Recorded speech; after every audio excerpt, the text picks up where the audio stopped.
Marcus Aurelius's Meditations, The Emperor's Path to Inner Peace. Hook and intro. Have you ever found yourself overwhelmed by the chaos of the world, burdened by responsibilities, or simply struggling to find a sense of peace amidst life's relentless demands?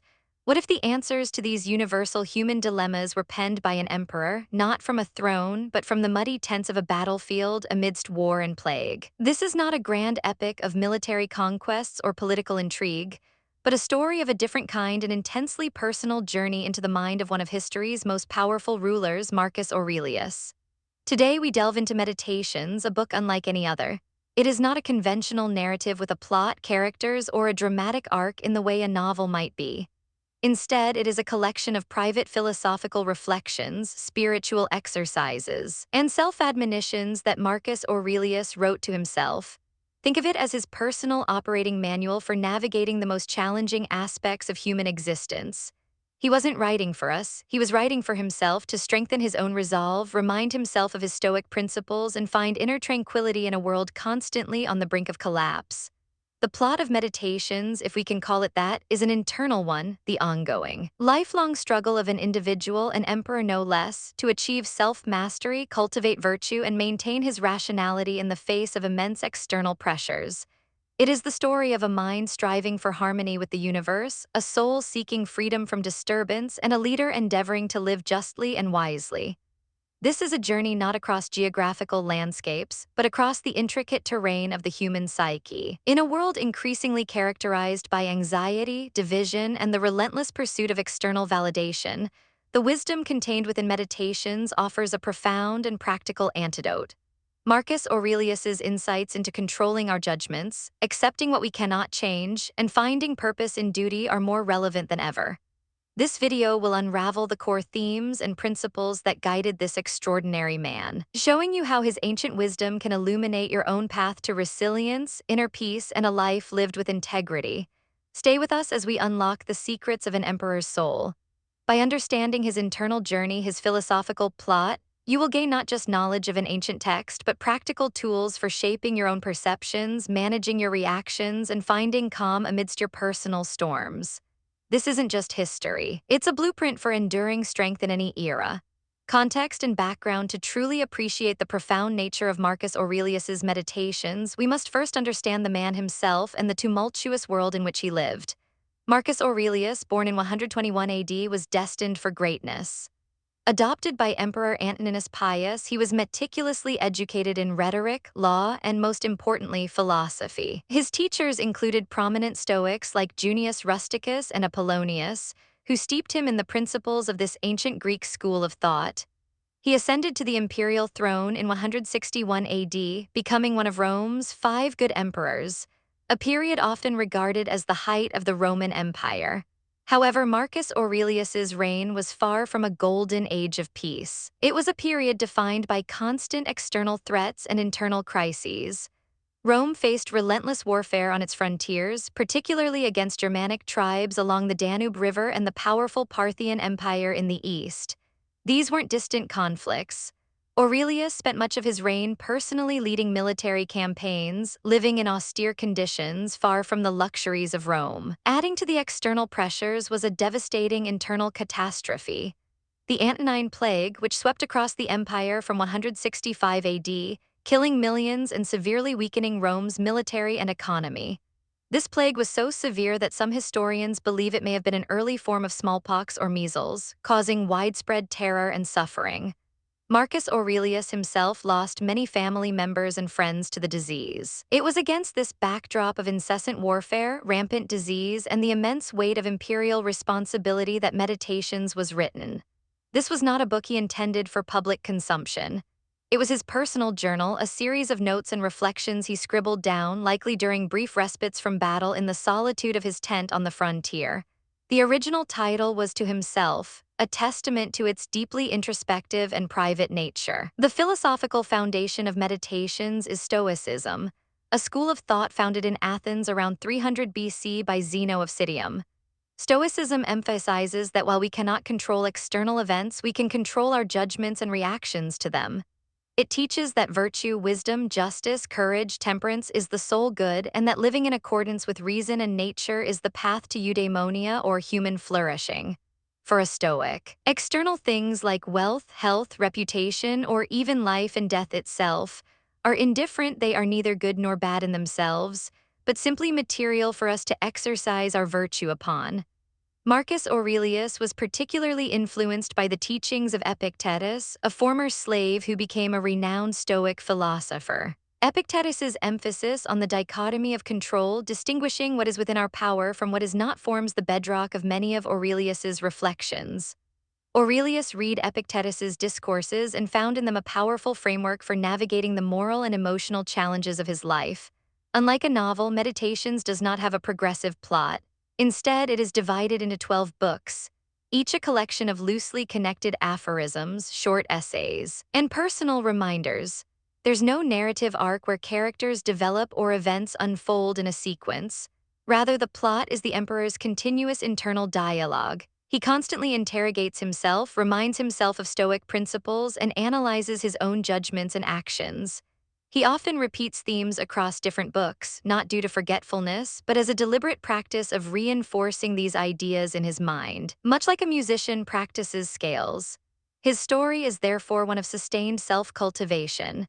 Each entry in Meditations is a scene from his inner world, a moment where he applies philosophy to the immediate pressures of his life.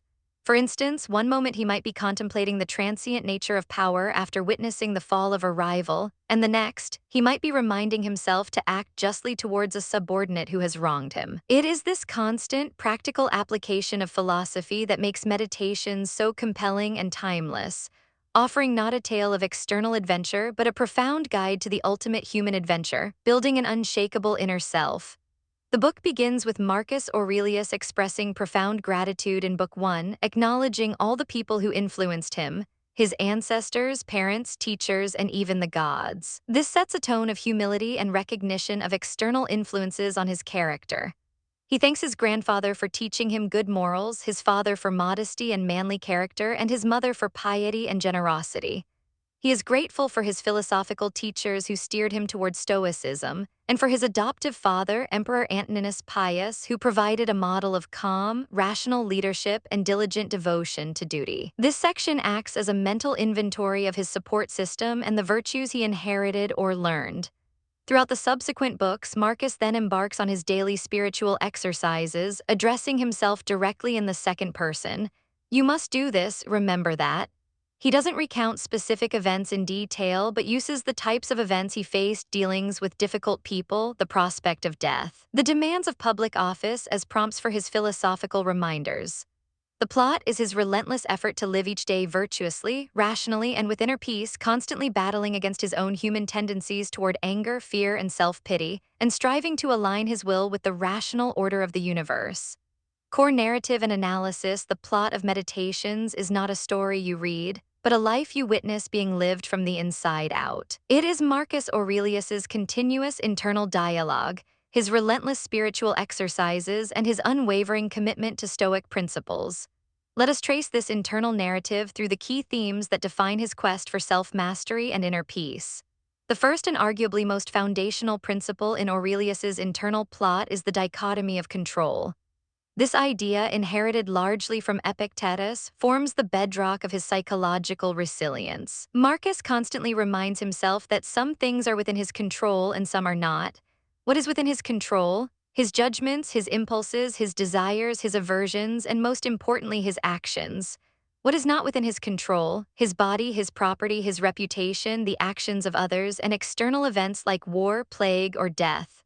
Aurelius would mentally apply this to every challenge. When faced with the frustrating antics of courtiers or the insubordination of a general, he would not rage against their behavior, for that was outside his control. Instead, he would focus on his reaction. Does their behavior corrupt my judgment? Does it prevent me from acting justly? He understood that if he allowed external events or other people's actions to disturb his inner peace, he was essentially handing over his power to them. He would remind himself, you have power over your mind, not outside events. Realize this and you will find strength. This isn't passive acceptance, it's active mental discipline, like building an inner citadel, a fortress of the mind that no external force can penetrate. For instance, when leading troops in the brutal Marcomannic Wars, he could not control the weather, the enemy's numbers, or the outcome of every skirmish. What he could control was his courage in battle, his strategic decisions, his fair treatment of his soldiers, and his mental state. This constant internal reframing allowed him to remain steadfast amidst overwhelming pressure. Similarly, when the Antonine Plague swept through Rome, taking lives indiscriminately, he couldn't stop the disease. But he could control his judgment about it, not succumbing to panic, but focusing on his duty to organize relief efforts and to maintain his composure as an emperor. The second major theme in Aurelius's philosophical journey is the pursuit of virtue as the sole good. For Stoics, true happiness, eudaimonia, isn't found in external achievements, wealth, pleasure, or fame, but solely in living a virtuous life. These virtues are wisdom, justice, courage, and temperance or moderation. Marcus tirelessly strove to embody these in his thoughts and actions, recognizing that they were the only things truly good for his soul. He constantly reminded himself to act with justice in all his dealings, whether with his family, his advisors, or the vast empire he ruled. This meant treating everyone fairly, making decisions based on reason, and upholding the law. What is not good for the hive is not good for the bee, he wrote, emphasizing that individual well-being is intertwined with the common good. His internal narrative often involves reflecting on instances where he might have failed this, or how to better achieve it in the future. Wisdom for Aurelius meant understanding the nature of the universe, distinguishing truth from illusion, and applying reason to all situations. He continuously sought to deepen his understanding of Stoic physics and ethics, seeing it as the light that guides him. Courage was not just bravery in battle, but the fortitude to face adversity, pain, and death with equanimity, to stand firm in his principles even when unpopular. And temperance involved self-control over his desires, appetites, and passions, ensuring they did not sway him from his rational path. He saw virtue not as an abstract ideal, but as a daily practice, a constant wrestling match against temptation and weakness. This leads to the third pivotal aspect of his internal plot, acceptance of fate, Amor Fati. This is not a passive surrender, but an active, even joyful embrace of whatever happens, understanding it as part of a larger, rational, and providential cosmic order. Aurelius believed that the universe, governed by a divine reason, logos, or nature, orchestrates all events perfectly. Therefore, to resist what happens is to resist the very nature of reality. He wrote, "Do not seek for things to happen the way you want them to, rather wish that what happens happens the way it happens, then you will be happy." He frequently used metaphors to illustrate this. He imagined himself as an actor on a stage, playing a role assigned by the director nature. Whether the role was short or long, humble or grand, it was his duty to perform it well, not to complain about the script. When confronted with personal loss, such as the death of his children, he would turn to this principle, reminding himself that such events were part of the universal flow, and to lament them was to set himself against nature itself. This acceptance allowed him to find a profound sense of tranquility, even amidst deep sorrow. The fourth theme defining his mental journey is the cosmic perspective and social duty. Aurelius encouraged taking a view from above, imagining himself surveying the earth from a great height. From this vantage point, all human squabbles, ambitions, and sufferings appear tiny and insignificant in the grand scheme of the universe. This perspective fosters humility, detachment from petty concerns, and a profound sense of interconnectedness. He saw humanity as a single community, a cosmopolis of rational beings, all interconnected parts of the same cosmic body. This understanding underpins his deep sense of social duty. As emperor, he viewed his role not as a personal privilege, but as an obligation to serve this universal community.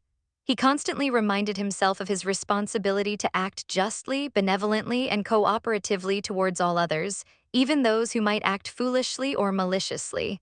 For him, a rational human being must act for the common good, just as a hand or foot acts for the good of the whole body. Consider how this played out in his decision-making. Faced with various factions and conflicting interests within the Roman Senate or among his generals, he would attempt to rise above the personal squabbles, seeking the solution that best served the empire and, by extension, humanity as a whole, guided by reason and justice rather than personal bias or momentary anger. This view from above enabled him to maintain an objective and empathetic stance. Finally, a pervasive motif throughout Meditations is the transience of all things and Memento Mori, remember death. Aurelius repeatedly contemplates the fleeting nature of life, fame, power, and even the physical world itself. He observes that cities crumble, empires fall, and even the greatest figures of the past are eventually forgotten. He asks, how many that were celebrated are already given to oblivion, and how many of those who have celebrated them are long ago dead? This is not a morbid preoccupation, but a powerful tool for philosophical detachment and purposeful living. By constantly reminding himself of his own mortality and the impermanence of all worldly possessions and reputations, he sought to detach himself from excessive attachment and anxiety about the future. It urged him to focus on the present moment, the only reality he truly possessed, and to act virtuously in it, as if each breath, each action might be his last. Confine yourself to the present, he advised himself. This constant contemplation of death served to sharpen his focus on living a life of meaning and virtue now, rather than postponing it for an uncertain future or striving for ephemeral glory.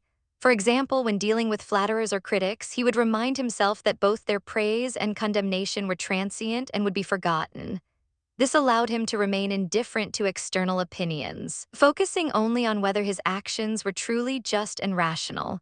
When experiencing physical pain or illness, he would acknowledge its presence but remind himself that it too would pass, or that his mental resolve could remain undisturbed by it. This mental discipline, practiced daily through his writing, constituted the true plot of his life, an unwavering commitment to cultivating an unshakable inner core, a life lived in accordance with reason, virtue, and acceptance of the grand, cosmic design. Deep insight and reflection, Marcus Aurelius's Meditations offers far more than historical curiosity. It presents a timeless philosophical framework that continues to resonate profoundly in our modern world. Its insights are remarkably applicable to the challenges of contemporary life, from managing stress and anxiety to ethical leadership and personal growth. One of the most powerful modern applications is in resilience and stress management. The Stoic discipline of distinguishing between what is within our control and what is not, the dichotomy of control, is a cornerstone of modern cognitive behavioral therapy, CBT. For example, when faced with an overwhelming workload at work or financial instability, Marcus would advise us not to rage against the external circumstances, the economy. The demands of the boss for these are largely beyond our direct control. Instead, he would urge us to focus on what we can control: our attitude, our effort, our planning, and our judgment of the situation. This shift in focus from uncontrollable problems to controllable responses empowers individuals to build mental fortitude and reduce feelings of helplessness. For instance, instead of panicking about a natural disaster, a Stoic approach would mean accepting the event and then channeling energy into organizing emergency supplies and helping others, focusing solely on the actions within one's power. The emphasis on mindfulness and present moment awareness in meditations also finds strong echoes in contemporary practices. In an age of constant distraction and future-oriented anxiety, Aurelius's repeated injunctions to confine yourself to the present and to do everything as if it were the last thing you were doing are profoundly relevant. This isn't about ignoring planning, but about fully engaging with the task at hand, bringing intention and virtue to each moment. For example, rather than being mentally consumed by past mistakes or future worries during a family dinner, a Stoic would strive to be fully present, appreciating the meal and the company. This cultivation of presence allows for a richer experience of life and lessens the impact of extraneous mental noise, akin to contemporary mindfulness meditation techniques. For ethical leadership, Marcus Aurelius's reflections provide a timeless guide. His constant emphasis on justice, duty, and acting for the common good, even at personal cost, serves as a powerful reminder for leaders in business, politics, and community organizations today. He understood that true leadership is about service, not self-aggrandizement. For instance, a modern CEO facing a difficult decision that could boost profits but harm employees would, through Aurelius's lens, prioritize justice and the well-being of the hive over individual gain. This framework encourages leaders to make decisions based on principle and long-term societal benefit rather than short-term expediency or popular opinion. Furthermore, his advice on navigating difficult interpersonal relationships is incredibly practical. Aurelius frequently grappled with the irrationality and malice of others. His counsel was not to respond with anger, but to understand that their wrongdoing stemmed from ignorance of what is truly good. He urged compassion and patience, and most importantly, a focus on his own virtuous response. For example, instead of reacting defensively to criticism, one could apply his wisdom by recognizing that the critic might be coming from a place of misunderstanding or their own pain, allowing for a more measured and empathetic response that protects one's own inner peace. This perspective allows individuals to manage their reactions to frustrating encounters without sacrificing their own moral integrity. Finally, the theme of acceptance and Amor Fati, love of fate, can profoundly alter our perspective on suffering and adversity. In a culture that often demands constant happiness and avoids pain, Aurelius teaches us to embrace all of life's experiences, both good and bad, as part of a rational, benevolent cosmic order. This doesn't mean passively enduring injustice, but rather transforming obstacles into opportunities for growth. For example, a person facing a career setback might not view it as a disaster, but as a fated challenge designed to teach resilience, provoke creativity, or redirect them to a more suitable path, thus actively loving their fate. This mindset fosters a deep sense of peace, knowing that everything ultimately serves a purpose in the grand scheme. As we reflect on Marcus Aurelius's profound journey, let's consider some questions for our own lives. The dichotomy of control. What aspects of your current life are causing you distress, and which of those are truly within your control? How might focusing solely on the controllable shift your emotional state? Virtue as guide. If virtue were your sole good, what daily decision would you make differently today? How can you actively practice justice, wisdom, courage, or temperance in a small way? Accepting fate. Think of a recent challenge you faced. How might embracing it as a necessary part of your journey rather than resisting it have changed your experience or outcome? Cosmic perspective. When overwhelmed by a personal problem, can you briefly step back and view it from a higher vantage point, considering its significance in the grand scheme of your life or the universe? Does this shift your priorities, memento mori and present living? If you truly believe today was your last day, how would you spend it? What actions would you prioritize? How can you bring that urgency and intentionality into your everyday life? Dealing with difficult people. Next time someone acts in a way that frustrates you, can you pause and consider that their actions might stem from ignorance or misguided perceptions rather than malice? How might this change your response? Inner Citadel. What practices or thoughts help you build and maintain your own inner citadel against the external storms of life? What are your most valuable inner resources? These questions are not meant to be answered lightly, but to serve as starting points for your own internal journey, much like Marcus Aurelius did with his meditations. Outro. Marcus Aurelius's Meditations is not a story of external triumphs, but a profound testament to the power of the human spirit to cultivate inner peace and virtue amidst unimaginable challenges. Its true plot is an eternal one, the ongoing quest for self-mastery, a rational mind, and a life lived in harmony with the universal order. He reminds us that true freedom comes not from controlling the world around us, but from mastering our own thoughts, judgments, and actions. His legacy is not just that of a powerful emperor, but of a philosopher king who showed us that even in the highest office, the greatest battles are fought within. His words continue to resonate, offering us a blueprint for cultivating resilience, wisdom, and tranquility in our own lives, regardless of our circumstances. It is a powerful reminder that our inner world is the only true domain we can fully control, and it is there that our deepest peace resides. If Marcus Aurelius's internal journey has sparked your curiosity, there are many avenues to explore further.